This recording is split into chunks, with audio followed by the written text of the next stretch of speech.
Salve, salve, galera! A Fórmula 1 pode estar de férias, mas aqui no motorsport.com a gente não para. E para manter essa animação nesse período de férias, eu sei que tá todo mundo já com saudade, ainda mais depois do que foi essa temporada de 2021.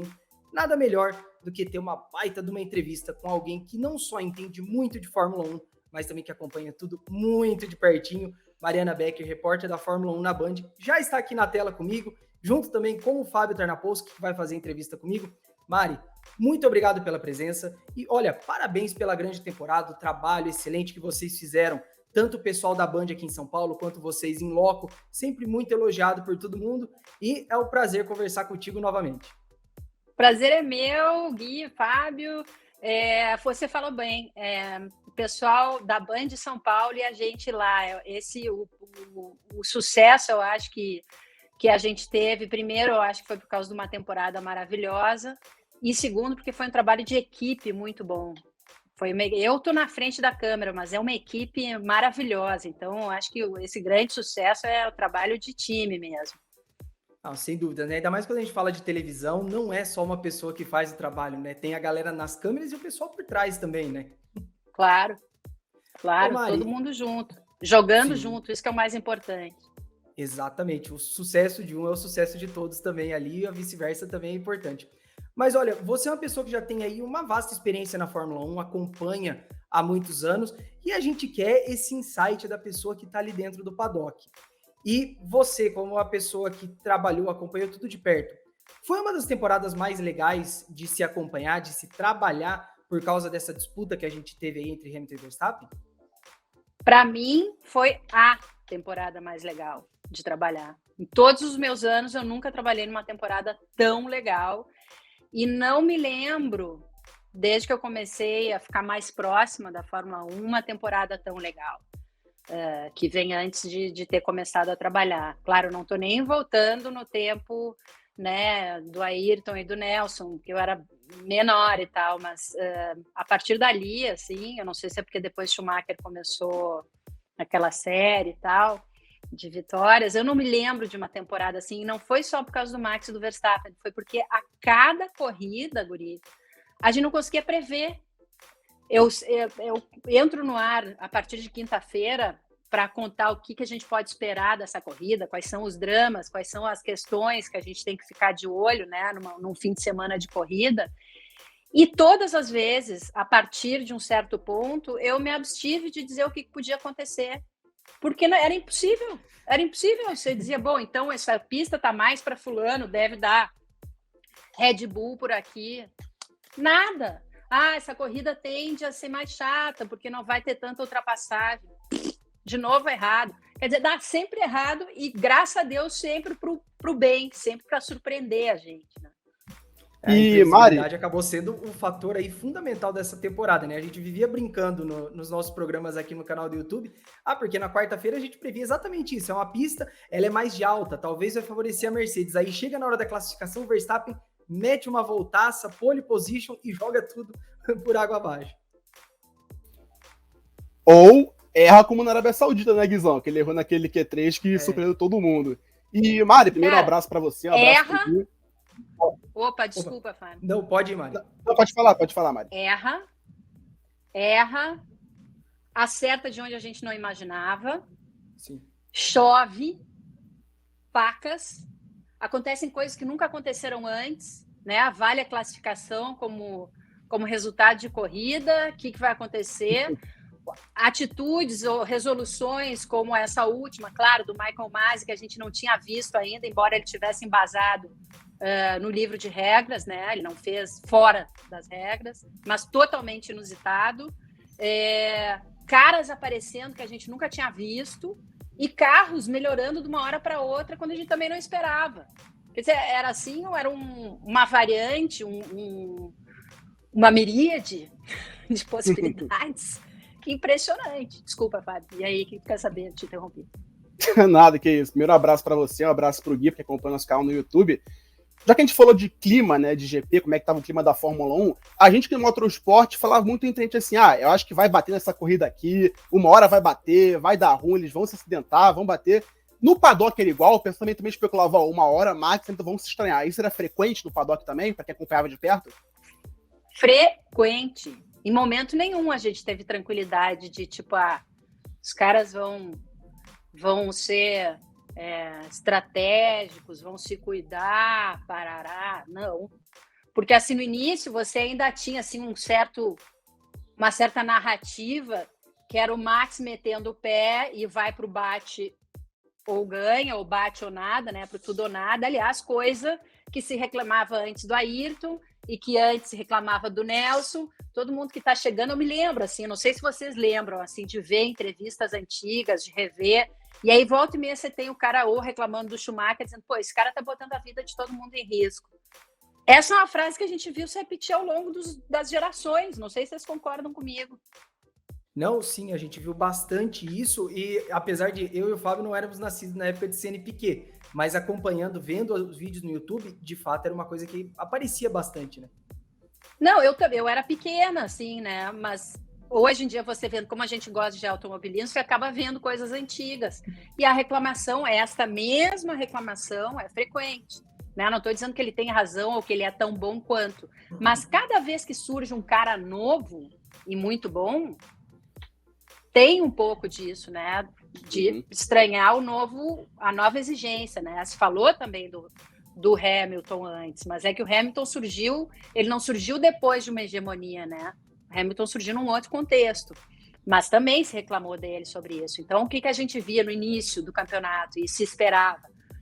O Verstappen vai por tudo ou nada o tempo inteiro, e se o cara quiser sobreviver, ele vai ter que ser mais estratégico e tirar o pé. E aí a gente achava que era isso, né? Que o Hamilton, né? E algumas vezes ele fez isso, né? Ele chegou a tirar o pé, né, para não bater. Mas aí, depois do tempo, ele passou a não fazer mais isso. E outra, ele começou a ser também inteligente de botar o Verstappen numa situação que ou o Verstappen provocava isso ou saía fora. Então, eles se provocavam psicologicamente dentro da pista e tecnicamente o tempo inteiro. E aí era impossível prever. A gente se encontrava Claro que depois do Covid tem muito menos jornalista no paddock, mas ou com fontes ou mesmo com outros jornalistas, a gente se encontrava e dizia, pô, essa pista vai dar ruim, vai dar bom. Mas enfim, a gente sempre dizia. Qual foi a pista que vocês mais comentaram isso, que você achando que ia dar ruim de fato? Teve alguma que era mais perigosa? Era várias, mas agora eu não sou não tenho uma memória, eu não sou prodígio de memória, sabe? Infelizmente. Mas eu posso me lembrar, eu posso te dizer agora o que aconteceu em Jeddah.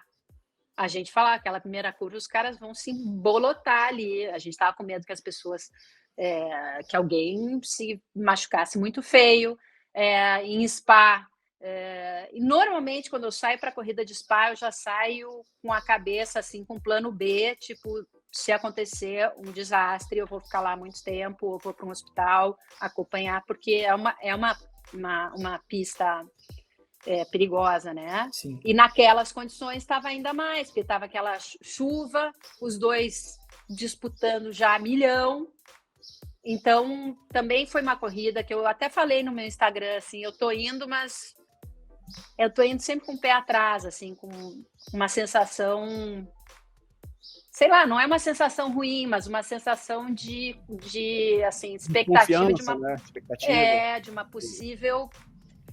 Eu cobri lá o Antônio Hubert, né? Eu cobri já alguns incidentes. Então, eu já senti na pele uma coisa que é a teoria da Fórmula 1, que é você sair de casa e você nunca saber como é que você vai voltar, né?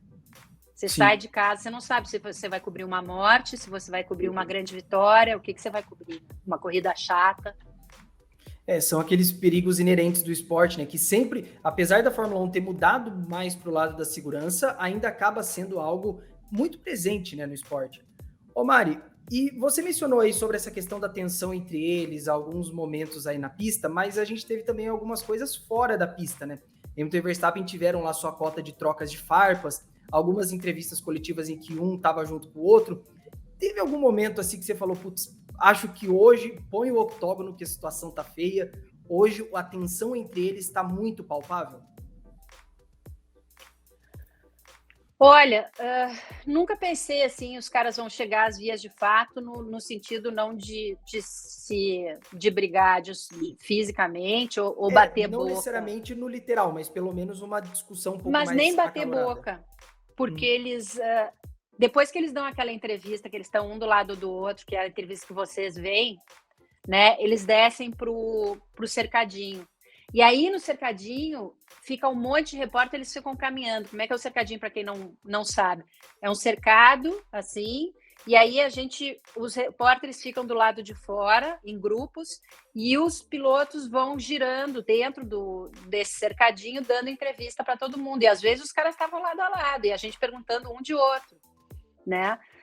Eles sempre mantiveram, mesmo que a declaração fosse mais drástica ou mais ácida, falando diretamente um do outro, nunca teve uma coisa dizendo esse cara é um idiota, lado a lado, sabe? Teve assim, tem muita hipocrisia aqui, tem muita hipocrisia, por quê? Porque, né, eles bateram, o Hamilton disse que ficou com dor no pescoço quando, né, o Verstappen parou em cima da cabeça dele, graças ao halo, que eu falei tão mal do halo, graças ao halo. Todos falamos.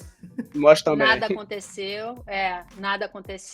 E aí, logo depois, ele foi para o Met Gala, que é um super baile da Vogue, que é, assim, super badalado lá em Nova York. E aí, eu acho que foi, né, referente a isso que o Verstappen falou. Então, era uma coisa mais de indiretas, ou então o Hamilton falando, sei como é que é, primeira disputa de primeiro título, o cara deve estar, a pressão vai ficando cada vez maior, a gente sente, eu já não estou sentindo, quer dizer, era uma forma de provocar o tempo inteiro, mas isso era muito insuflado também pelo Toto e pelo Christian Horner, que estavam se engalfinhando. Então, se os dois não conseguissem ter a frieza e pensar numa maneira de se blindar, eles tinham caído dentro, eu acho, sabe? Eu acho que, na verdade, o mano a mano acontecia mesmo era na pista, porque daí eles estavam fora dos holofotes. Estavam dentro e estavam fora, né? Mas não estava ali no, agora eu vou te dizer tudo que eu penso de ti. Não. Era cada um no seu. Vou te dizer tudo que eu penso de ti agora. Vamos ver, sabe? E, Mari, você citou o Horner e o Wolff, também foram dois grandes personagens nesse ano, querendo ou não, na Guerra dos Bastidores. Aqui no Brasil a gente brinca muito que os políticos falam um do outro, mas chegam lá em Brasília, dão as mãos e se abraçam. Como é que era Horner e Wolff? Os dois também eram assim, eram de falava mal na imprensa, chegava lá, tomava um café, trocava uma ideia no paddock. Como é que eram os dois nos bastidores, onde a gente não via o que acontecia da famosa guerra entre a Red Bull e a Mercedes? Cara, eu não vi eles tomando café, eu vi às vezes eles chegando ou saindo juntos de reunião, falando um com o outro, assim, mantendo a civilidade. A gente tem que lembrar que esse é um esporte essencialmente inglês. E o inglês consegue manter a fleuma assim até o último fio de cabelo. Então ele pode, para o público ou longe da pessoa, falar um troço, sabe, super drástico, super agressivo, ou sei lá ou até irresponsável, né? E aí quando encontra o cara, mantém a fleuma, a boa educação, tudo bem, como vai, como está a fulana tá bem, muito obrigada, e o filho e tal, seguimos. Então, eu acho que tem isso, né, dentro da Fórmula 1. Você via, né, você vê na história, a fulano começou, ou casou com a ex-mulher do fulano, ou namorou a mulher do fulano, e os caras lá no paddock, tudo bem. Então, acho que tem um pouco a base disso, né? De comportamento geral dentro do paddock. O que eu via é que, principalmente depois do Grande Prêmio Brasil, aí você não via mais eles juntos. Perdão. Não é Covid. Você não via mais eles juntos. Então, eu acho que daí a coisa começou a ficar mais feia. O próprio Toto tinha consciência disso. Ele dizia, né? Ele chegou a falar publicamente, faz parte do espetáculo isso aí, né? Esse se engalfinhar. E lembra que ele falou, o Horner disse, ele é uma primadona, fica fazendo teatro. Não, o Wolff falou, ele tá aí fazendo teatro. E o Horner disse, se eu tô fazendo teatro, ele é a rainha do teatro. E ficou essas coisas, aí ele disse. Enfim, eu né, cobria, acompanhava, sabia o que um tinha dito, o que o outro tinha dito, mas, na verdade, para mim, o que interessava mais era o reflexo disso nos pilotos deles e o que estava acontecendo na pista. Eu acho que depois do Grande Prêmio Brasil, que houve aquele protesto. Vocês me interrompam se eu estiver falando muito, tá? Não, Não, gente quer te ouvir mesmo. Depois daquele protesto da Red Bull em cima da asa da Mercedes, e que no final, o Hamilton, no final de tudo, teve que pagar 3 punições, assim, no momento que ele estava... a gente tem que pensar que ele não sabia que ele ia ganhar, né? Em que ele estava numa situação favorável, vamos dizer assim, e aí o cara vai cada vez mais para trás. Eu acho que ali a coisa começou a dar uma azedada também no convívio, assim, mais ombro a ombro, sabe? A impressão que eu tenho é essa. E aí depois você vê, assim, né, um monte de protesto. É engraçado, eu fiquei vendo quando, nesse último protesto, o último grande prêmio, né, que a Mercedes foi com um advogado, e o Horner disse, a gente não traz advogado para a pista porque a gente não vem para cá para isso, preparado para protestar. Qualquer um que acompanhou o campeonato mundial viu que sim, né? Ele pode até não ter levado um advogado, mas todo mundo protestou o tempo inteiro. Eles, eu não sei, acho que foram 7 protestos. A Juliane Serrazoli fez a pesquisa. Eu acho que foram 7 protestos da Red Bull. Quer dizer, os dois protestaram o tempo inteiro, né? Não tem essa de... né? Não sei o que está acontecendo. Então a gente pode falar, Mari, que só rapidinho, que a ruptura de fato veio no Brasil, então. Antes disso era mais político. Não, eu não posso dizer que a ruptura veio no Brasil. Eu tenho a impressão que eles pararam de se acompanhar tanto. Não sei se houve uma ruptura de fato e se essa ruptura foi no Brasil. A minha impressão, quando eu via, depois daquilo, é que a coisa ficou um pouco mais separada. Eles ficaram um pouco mais separados, né? Perfeito. Pode ir agora, Gui. Opa, e Mari, você falou aí sobre essa questão da flama britânica, ter um pouco de politicagem entre eles. E tem uma questão, uma dúvida que eu sempre tive, e eu acho que você é a pessoa ideal para responder pelos anos que você já está no paddock. Você acompanhou um divisor de águas na Fórmula 1 em termos de popularidade e até mesmo dos insights que a categoria oferece para os fãs, que é Drive to Survive, a série da Netflix. Uhum. Apesar da série ser muito criticada, por inclusive membros do paddock, né, o Verstappen já falou que não vai participar da próxima temporada, mas... você acha que talvez a influência de Drive to Survive mexeu um pouco na dinâmica do paddock, nesse termo deles serem um pouco mais expressivos nas coisas que eles falam, que eles fazem, especialmente os chefes de equipe que têm muita visibilidade na série? Então, eu acho que Drive to Survive, sem dúvida, tem alguma influência ali, porque no momento que você sabe que você está sendo gravado e que isso vai virar uma série, né, no Netflix, qualquer um muda um pouco. Mas eu acho que o fato de você ter as suas mídias sociais, não só as suas, mas as outras que falam de você e tal, eu acho que isso acaba mudando um pouco também. Eu também tem uma outra coisa a se considerar aí, assim, pelo que eu vi ali, no momento em que você tem uma câmera o tempo inteiro com você durante vários dias, aquilo modifica, mas lá pelas tantas não modifica mais, sabe? Porque o que é o mais importante da tua vida? É o que está acontecendo naquele momento, é tu arrumar o carro, é saber qual é a estratégia para a gente conseguir chegar em tal posição, e por que não está dando certo. Lá pelas tantas, você fala, dane-se o resto, tu é preocupado nisso aqui. E aí é o teu assessor de imprensa que fica do teu lado, assim, diz, né? Mas eu acho que acaba influenciando, sim, essas duas coisas acabam influenciando. Não acho que eles vão ser falsos de maneira nenhuma. Influencia no sentido de você sentir que tem alguma coisa ali. Se o cara tem mais consciência e mais tranquilidade, de repente manda um recado, entendeu? Mas não acho que modifica totalmente. É isso aí, galera. Essa foi a primeira parte do nosso bate-papo com a Mariana Becker. Mas, fiquem ligados aqui no canal que vem mais por aí. Então, por isso, não esqueçam de dar like no vídeo, se inscrever no canal e ativar as notificações. Assim, vocês não perdem nenhuma novidade do motorsport.com aqui no YouTube e ainda por cima ajudam a construir uma comunidade de fãs de automobilismo no Brasil. E, aliás, estamos bem próximos de bater a marca de 100 mil inscritos. Bora lá então, hein? A gente se vê na próxima.